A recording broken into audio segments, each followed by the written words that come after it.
ಮುಗಿಸಿ ಕಳಿಸ್ತಕ್ಕಂಥ ಪದ್ಧತಿ. ಅದರಂತೆಯೇ ಇಲ್ಲಿ ಆ ತಾಯಿ ನನ್ನನ್ನು ಕೊತ್ತಳೆ. ಹಡೆದವ್ವ ಇದ್ದರೆ ಬೆಣ್ಣೆ ಬಿಸಿ ನೀರನ್ನು ಕೊಟ್ಟು ನನ್ನನ್ನು ಆರೈಸ್ತಾ ಇದ್ರು. ದಿಕ್ಕಿಲ್ಲದ ಪರದೇಶಿದಾರಿ ಯಾರೂ ಇಲ್ಲ.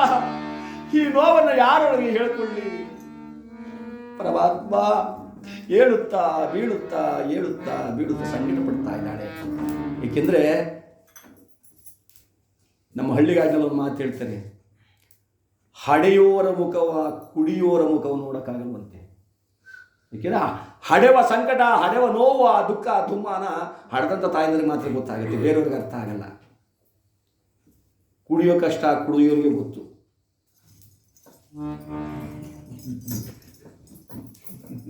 ಇವನು ಒತ್ತಂತೆ ಹಾಲೊಟ್ಟಿಗೆ ಮುಂದಿಡ್ಕೊಡ. ಈ ಯಡಿಯೂರಪ್ಪ ಇದ್ದಾಗೆ ಪರವಾಗಿಲ್ಲ, ಇವನು ಯಾರೋ ಚಗರೆ ನೀರು ತಂದು ಮಾಡಿಬಿಟ್ಟವನು. ಈಗ ದುಡ್ಡು ಮಾತ್ರ ಮ್ಯಾಲೆ ಕೇರಿಸ್ತಾವನೆ. ಅದಕ್ಕೆ ಹೇಳ್ತಾರೆ, ಹಡೆಯೋರ ಮುಖವ ಕುಡಿಯೋರ ಮುಖ ನೋಡೋಕ್ಕಾಗಲ್ಲ. ಇಲ್ಲಿ ಮಹತಾಯಿ ಯಾವ ಚಂದ್ರಹಾಸೆ ಆ ನೋವನ್ನು ತಡೆಯಲಾಗದೆ ಏಳುತ್ತಾ ಬೀಳುತ್ತಾ ನೋವು ಎತ್ತಾದಾಗ ಚೀರಾಡಿ ತಮ್ಮನ ಕೆಳಗೆ ಬಿದ್ದು ಬಿದ್ದ ತಕ್ಷಣ ಪತ್ನಿಯರಿಗೆ ಆಗಿದೆ. ಗಂಡು ಮಗುವಿಗೆ ಜನ್ಮ ಕೊಟ್ಟಿದ್ದಾಳೆ. ಮಗುವನ್ನು ಅಡೆದನೆಂಬ ಮಮತೆ ಅವಳಿಗಿಲ್ಲ. ನಾನು ತಿದ್ದೀನಿ ಅಂತ ಅವಳು ಗೊತ್ತೇ ಇಲ್ಲ. ಮೂರ್ಛೆ ಹೋಗ್ಬಿಟ್ಲು. ಎತ್ತ ಕಶ್ಮಲವೆಲ್ಲ ಮೆತ್ತಿಕೊಂಡು ಆ ಧೂಳಿನಲ್ಲಿ ಆ ಮಗು ವಾ ವಾ ವಾ ಅಂತಾಳೆ. ಇವಳು ಮೂರ್ಛಿತಳಾಗಿ ಬಿದ್ದಿದ್ದಾಳೆ. ಎಷ್ಟೋ ಹೊತ್ತಿನ ಮೇಲೆ ಚೇತರಿಸಿಕೊಂಡು ಆ ಪಾದದಡಿಯಲ್ಲಿ ಬಿತ್ತಿರುವ ಮಗುವನ್ನು ಬಾಚಿ ತಪ್ಪಿಕೊಂಡು ತೊಡೆ ಮೇಲೆ ಹಾಕೊಂಡು ನೋಡ್ತಾಳಂತೆ. ಗಂಡು ಮಗು. ತಾನು ಅರಮನೆಯಿದ್ದಾಗ ಎಷ್ಟು ಸಂತೋಷ ಅವಳಿಗಿತ್ತೋ ಅಷ್ಟು ಸಂತೋಷ ಆಗೋಯ್ತಂತೆ ಮಗುವನ್ನು ನೋಡಿ. ಅದಕ್ಕೆ ಇವತ್ತು ಹೇಳೋದು, ಹೆಣ್ಣು ಎತ್ತು ತಿಳಿತಂತೆ. ಎತ್ತು ಉತ್ತು ತಿಳಿತು. ಒಂದು ಹೆಣ್ಣು ಒಂದು ಮಗುವನ್ನು ಇರೋವರೆಗೂ ಅವಳಿಗೆ ಕಷ್ಟ ಸುಖ ಆ ಸಂಸಾರದ ಜವಾಬ್ದಾರಿ ಏನು ಗೊತ್ತಾಗಲ್ವಂತೆ. ಒಂದನ್ನು ಹೆತ್ತಾಗಲೇ ಅವಳಿಗೆ ಸರ್ವಸ್ವವು ತಿಳಿದು ಬಿಡುತ್ತೆ. ಯಾರೋ ಒಬ್ಬ ತಂದೆನ ಕೇಳಿದಂತೆ,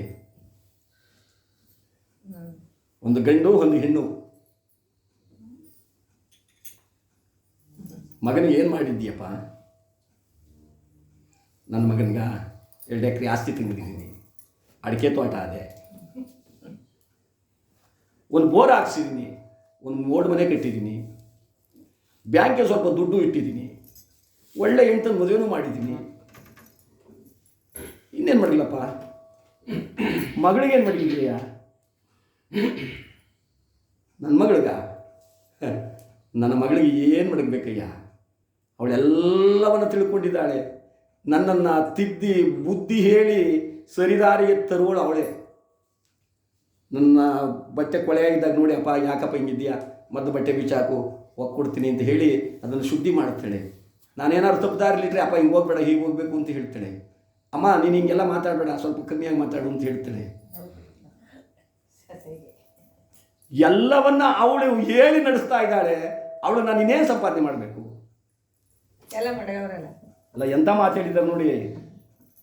ಹೆಣ್ಣಿಗೆ ಪ್ರತಿಯೊಂದು ಕೂಡ ಅರ್ಥವಾಗುತ್ತೆ, ಗಂಡನ ಥರ ಅಲ್ಲ.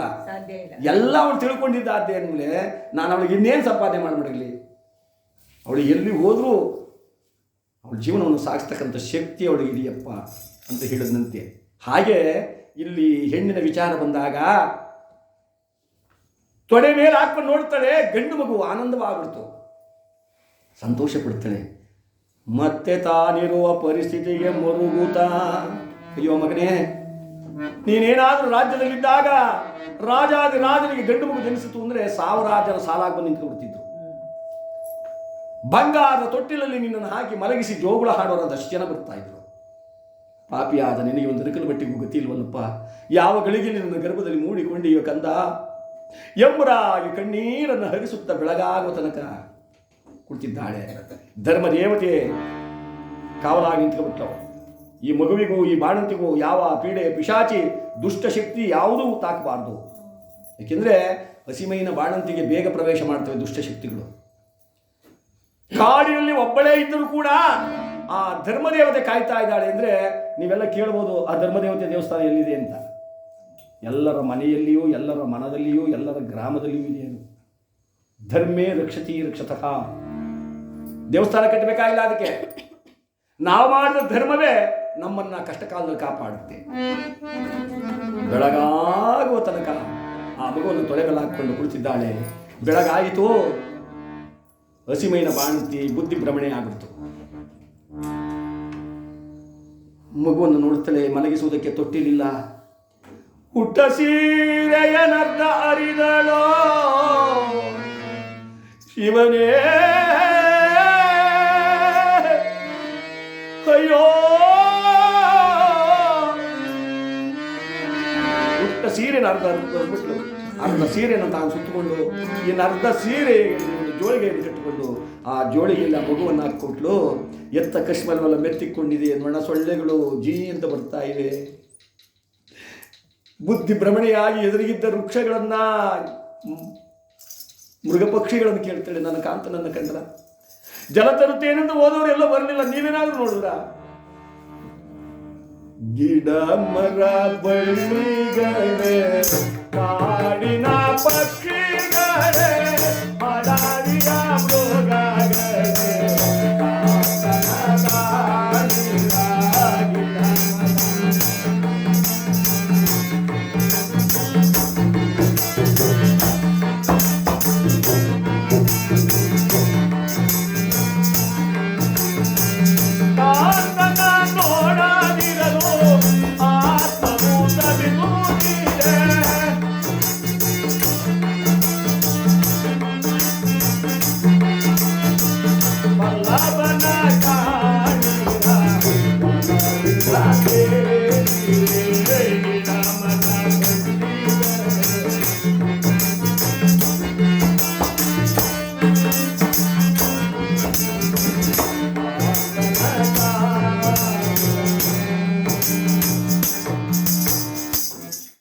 ಕಣಿವೆ ಹಾದಿಯನ್ನು ಹಿಡ್ಕೊಂಡು ಹೋಗ್ತಾ ಇದ್ದಾಳೆ.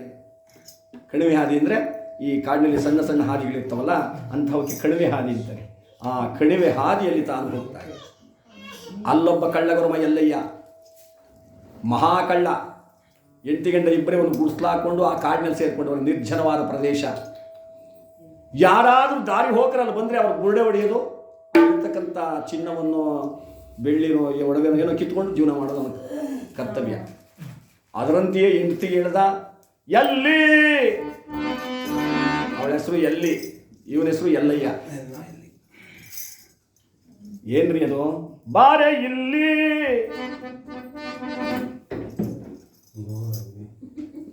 ನಾನು ಎಂದಿನಂತೆ ಇವತ್ತಿನ ದಿವಸ ಈ ಕಣಿವೆ ಹಾದಿಲಿ ಯಾರು ಬರ್ತಾರೋ ಅವ್ರು ಗುಡ್ಡೆ ಹೊಡೆಯಕ್ಕೆ ಹೋಗ್ತಾ ಇದ್ದೀನಿ.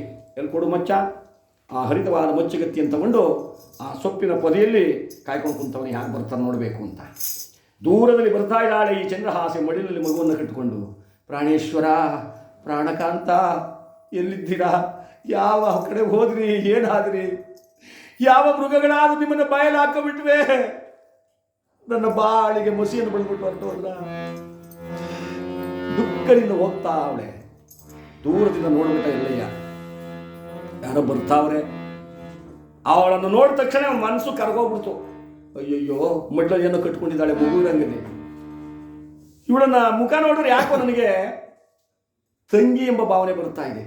ಚೇಚೆ, ಈಕೆಯನ್ನು ಕೊಲ್ಲೋದ್ರಿಂದ ನನಗೇನು ಪ್ರಯೋಜನವಿಲ್ಲ. ನಾನು ಇವಳನ್ನ ಯಾಗಾದ್ರೂ ಮಾಡಿ ನಮ್ಮ ಮನೆಗೆ ಕರ್ಕೊಂಡು ಹೋಗೋಣ. ಕಷ್ಟದಲ್ಲಿದ್ದವ್ರಿಗೆ ಉಪಕಾರ ಮಾಡಬೇಕು. ಕಳ್ಳನ ಮನಸ್ಸು ಪರಿವರ್ತನೆ ಆಗ್ಬಿಡ್ತು ಸತ್ಯವಂತರ ನೋಡಿದಾಗ. ಆದ್ರೂ ನಾನೇನಾರ ಕರೆಯಕ್ಕೆ ಹೋದ್ರೆ ಇವಳಿಗೆ ಯಂತ್ರ ಹಾಕ್ಸ್ಬೇಕಾಯ್ತದೆ. ಯಾಕೆಂದ್ರೆ ಅವ್ರು ಅಷ್ಟೊಂದು ಚೆನ್ನಾಗಿ ಕಾಣ್ತಿದ್ದ. ಯಾರೋ ಮೂಗು ಒಡ್ರು ಗುಡಿಸ್ತಿದ್ದಂಗಿತ್ತಂತೆ. ಬಾಯೋ ದೊಡ್ಡೂರ ಬಾಗ್ಲು,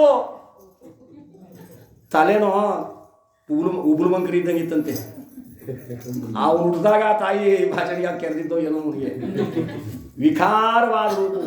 ನಾನೇನಾದ್ರ ಬಾತಾಯಿಯಿಂದ ಕೈ ಮುಗಿದ್ರು ಅವಳು ನಿಲ್ಲಲ್ಲ.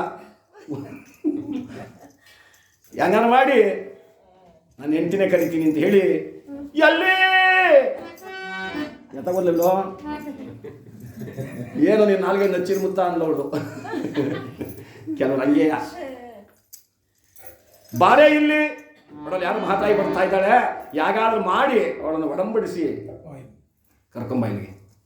ಹಾಗೆ ಆಗಲಿ ಸ್ವಾಮಿ. ಓಡೋಡಿ ಬಂದಿದ್ದಾಳೆಯ ಎಲ್ಲಮ್ಮ. ಹೋಗುತ್ತಿರುವ ಯಾವ ಚಂದ್ರಹಾಸೆಯನ್ನು ನಿಲ್ಲಮ್ಮ ಅಂತ ತಡ್ಕೊಂಡ್ರು. ಓಹೋ, ಒಂದು ಹೆಣ್ಣಿನ ಆಸರೆ ಸಿಕ್ತಲ್ಲ ಕಾಡಿನಲ್ಲಿ, ಮನಸ್ಸಿಗೆ ಆನಂದವಾಯಿತು. ಒಂದು ಹೆಣ್ಣಿದ್ದರೆ ಇನ್ನೊಂದು ಹೆಣ್ಣಿಗೆ ಆಸರೆ ಅಲ್ವಾ? ಹೇಳುವಾ, ನೀನು ಎಲ್ಲಿಗೆ ಹೋಗ್ತಾ ಇದೀಯವಾ? ದಿಕ್ಕಿಲ್ಲದ ಪರದೇಶಿ, ನಾನು ಯಾವ ಕಡೆ ಹೋಗಬೇಕು ಅಂತ ನನಗೆ ಗೊತ್ತಿಲ್ಲ ತಾಯಿ. ಬಾ ತಾಯಿ ನಮ್ಮನೆಗೆ ನೀನು, ನಾನು ನಿನ್ನನ್ನು ಕಾಪಾಡ್ತೀನಿ. ಮನಸ್ಸಿಗೆ ಆನಂದವಾಯಿತು. ಎಲ್ಲೋ ಒಂದು ಕಡೆ ಭಗವಂತ ಆಶ್ರಯ ಕೊಟ್ಟನಲ್ಲ ಅಂತ ಹೇಳಿದ್ರೆ ಯಾವ ಎಲ್ಲಮ್ಮ ತಂದು ಕಳ್ಳಕರ್ಮ ಎಲ್ಲೈನ ಮುಂದೆ ನಿಲ್ಲಿಸಿಬಿಟ್ರು. ಹುಡುಗ ಬೆದರಿದ ಮುಲ್ಲೆ ಮರಿ ಅಂತ ಗಡಗಡಗಡ ನಡೀತಾ ಇದ್ದಾರೆ. ನಾನೇನು ಪಾಪ ಮಾಡಿದ್ದೆ ತಾಯಿ? ನೀನೊಂದು ಹೆಣ್ಣಾಗಿ ಇಂತಹ ವಕ್ರವಾದ ರೂಪಿನ ಪುರುಷನ ಮುಂದೆ ತಂದು ನಿಲ್ಲಿಸ್ಬಿಟ್ಟಲ್ಲ, ನಾನೇನು ಪಾಪ ಮಾಡಿದ್ದೆ ಅಂದಾಗ ಎಲ್ಲಯ್ಯ ಸಮಾಧಾನದಿಂದ ಹೇಳ್ತೇನೆ, ತಾಯಿ ನಾನು ಈ ರೀತಿಯಾಗಿದ್ದೀನಿ ಅಂತ ನೀನು ಹೆದರ್ಕೋಬೇಡ. ನಾನಿರೋದೇ ಹಂಗೆ. ನೀನು ಯಾರವ್ವ ಎಲೆ ತಾಯ ಸಾರಿ ಪೇಳೆ ಗುಣ ನಿಲಯ, ನೀನು ಯಾರವ್ವ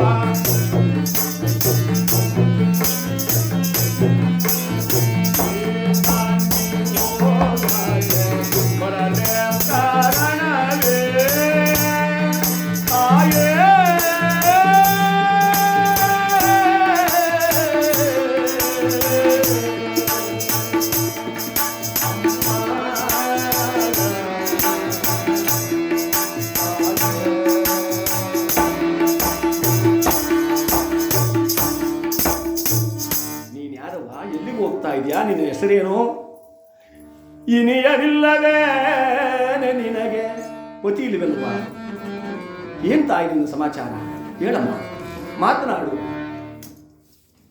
ಅಣ್ಣ ಕೇಳೋ ಪೇಳುವೆನು ನನ್ನ ಹೆಸರು ಕಾಶ್ಮರೆಯೋ,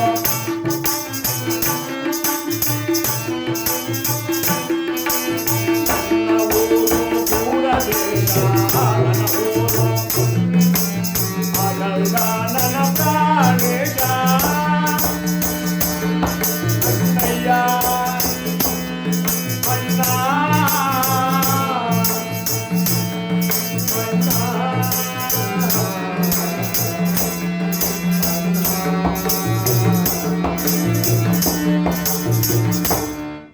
ನನ್ನ ಊರು ಮೂರು ನಿಮಿಷ. ನನ್ನ ಪ್ರಾಣೇಶ್ವರ ನನ್ನನ್ನು ಕೈ ಬಿಟ್ಬಿಟ್ಟ, ತನ್ನ ಹೆಸರನ್ನು ಮರೆಮಾಚಿಬಿಟ್ಲು. ಎತ್ತ ಕಶ್ಮಲವೆಲ್ಲ ಮೆತ್ತಿಕೊಂಡಿರುವ ಕಾರಣ ಕರೆವರಣ್ಣ ನನ್ನನ್ನ ಕಶ್ಮಲೇ ಅಂತ. ಪ್ರಸವಿಸಿದೆರೋ ಶಿಶುವ ನಿಶಿರಾತ್ರಿಯಲ್ಲಿ, ಪೊರೆವರ್ಯಾರು ಕೃತಿ ನನಗಿಲ್ಲ. ನಿಶಿರಾತ್ರಿಯಲ್ಲಿ ಮಗುವನ್ನು ಎತ್ತೆ ಮಲಗಿಸುವುದಕ್ಕೆ ತೊಟ್ಟಿಲಿರಲಿಲ್ಲ. ಹುಟ್ಟಿದ್ದ ಸೀರೆಯನ್ನು ಅರ್ಧ ಸೀರೆಯನ್ನ ಹರಿದು ಇನ್ನರ್ಧ ಸೀರೆಯನ್ನು ನಾನು ಉಟ್ಕೊಂಡು ಈ ಮಗುವನ್ನು ಮಲಗಿಸ್ಕೊಂಡು ಬರ್ತಾ ಇದ್ದೀನಿ. ಇಷ್ಟೇ ನನ್ನ ವೃತ್ತಾಂತ. ನೀನೇನು ಚಿಂತೆ ಮಾಡಬೇಡ ಕಣಮ್ಮ, ನಾನು ಕರ್ಕೊಂಡು ಹೋಗ್ತೀನಿ ನನ್ನ ಮನೆಗೆ, ನಿನ್ನನ್ನು ಸಾಕ್ತೀನಿ.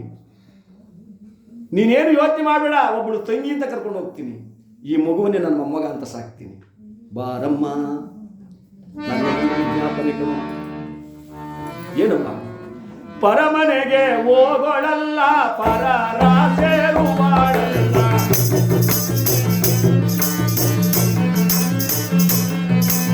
ಪರನಿಗೆ ನಾನೊಂದೇ ಕೇಳನ್ನ ಮಾತ ಅಣ್ಣಯ್ಯ.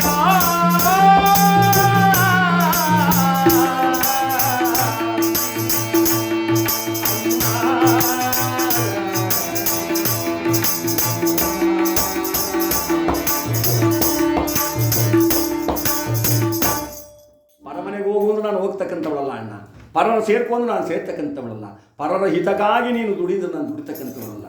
ನೀನೊಬ್ಬ ಅಣ್ಣ, ನಾನೊಬ್ಬಳು ತಂಗಿ ಅಂತಕ್ಕಂಥ ಮಮಕಾರ ನಿನ್ನಲ್ಲಿರುವುದಾದರೆ ನಾನು ನಿನ್ನ ಜೊತೆಲಿ ಬರ್ತೀನಿ. ಇಲ್ಲವಾ ನನ್ನ ಪಾಡು ನಾನು ಬಿಟ್ಬಿಡೋ, ನಾನು ಎಲ್ಲಿಯಾರು ಹೋಗ್ತೀನಿ. ನೀನೇನು ಚಿಂತೆ ಮಾಡಬೇಡ ತಾಯಿ. ಒಡ ಹುಟ್ಟಿದ ಅಣ್ಣನಿಗಿಂತ ಅತಿಶಯವಾಗಿ ನಿನ್ನನ್ನು ನೋಡ್ಕೋತೀನಿ. ಬಾರಮ್ಮ ಬಾ ಅಂತ ಹೇಳಿ ಆ ಎಲ್ಲಮ್ಮ ಎಲ್ಲಯ್ಯ ಇಬ್ಬರು ಕೂಡ ಒಡಂಬಡಿಸಿ ಆ ಭವ್ಯವಾದ ಮನೆ ಕರ್ಕೊಬಂದರು. ಯಾರ ಮನೆಗೆ? ಎಲ್ಲಯ್ಯನ ಮನೆಗೆ. ಎಂಥ ಮನೆ ಕಟ್ಟಿದ್ದ ಅವನು. ಸೂರ್ಯ ಚಂದ್ರಾದಿಗಳೆಲ್ಲ ಯಾವಾಗಲೂ ಅವ್ರ ಮನೇಲೆ ವಾಸ ಮಾಡೋರಂತೆ. ಯಾರ ಮನೇಲಿ? ಯಾಕೆ ಹೇಳಿ? ಮೇಲ್ಗಡೆ ಟಾಪ್ ಇರಲಿಲ್ಲ. ಸೂರ್ಯ ಬಂದೊಳಗೆ ಬರೋದು, ಚಂದ್ರ ಬಂದೊಳಗೆ ಬರೋದು. ನೀನು ಎಲ್ಲಿ ಹೋದರು? ಅಂತಹ ನೆರಕೆ ಗುಡಿಸಲು ಅಂತಹ ಮನೆಗೆ ಕರೆತಂದಿದ್ದಾರೆ. ಕಾಡಿನಲ್ಲಿ ಹುಟ್ಟಿದ ಮಗು ಅಂತ ಹೇಳಿ ಆ ಬಾಣಂತಿಗೂ ಆ ಮಗುವಿಗೂ ಕೂಡ ಎಲ್ಲಮ್ಮ ಸ್ನಾನ ಮಾಡಿಸಿ ಉಡಲು ಬೇರೆ ಬಟ್ಟೆಗಳನ್ನು ಕೊಟ್ಟು ಮರದಿಂದ ಒಂದು ತೊಟ್ಟಿಲನ್ನು ಹೆಣೆದು ಹೂವಿನಿಂದ ಸಿಂಗಾರ ಮಾಡಿ ಆ ಮಗುವನ್ನು ಮಲಗಿಸಿ